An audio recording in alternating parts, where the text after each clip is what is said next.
मला असं वाटतं की हा मुद्दा मागच्या अधिवेशनात सुद्धा नागपूरला हा चर्चेला आला होता, कारण हे काही प्रकरण नवीन नाही.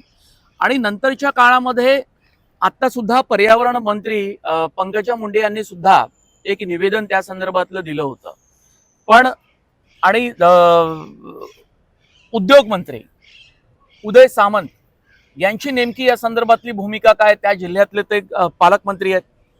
ते कॉर्पोरेशनची आणि म्युन्सिपालिटीची इलेक्शन्स होईपर्यंत याची आम्ही चौकशी करू असं म्हणाले. आणि चिपळूणमध्ये यांनी जेव्हा मीटिंग घेतली एकनाथ शिंदे साहेबांनी, त्यांनी सांगितलं ही कंपनी मी बंद करू. काही झालं ना, आम्हाला माहिती होतं की या सगळ्या लोकांचे त्याला आशीर्वाद आहेत.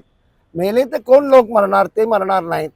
सामान्य माणसं मरतात, ज्याला पाणी जे पितात त्या वाशिष्ठीमध्ये सगळं सोडलं जातं. आणि हे जे ह्या PFASचं विघटन होत नाही हे कंपनीचे लोक ही मान्य करतात. आणि त्याचं विघटन करायचं झालं तर त्यासाठी 1000 फॉरेन एडची हीट लागते. ते आपल्याकडे त्याची उपलब्धता नाही.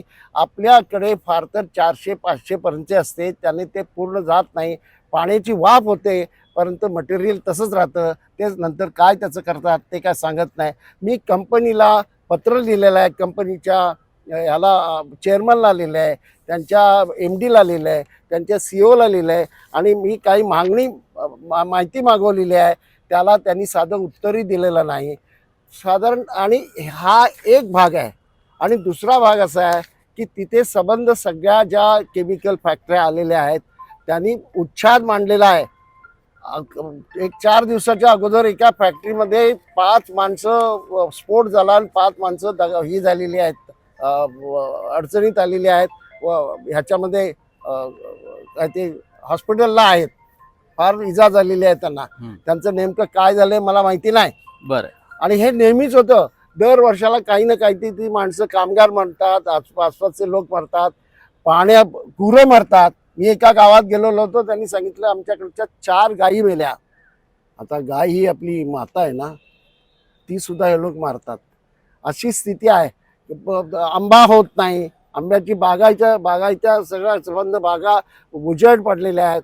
तिथे हे होत नाही, काजूच्या बिया होत नाही, काजू नाही होत.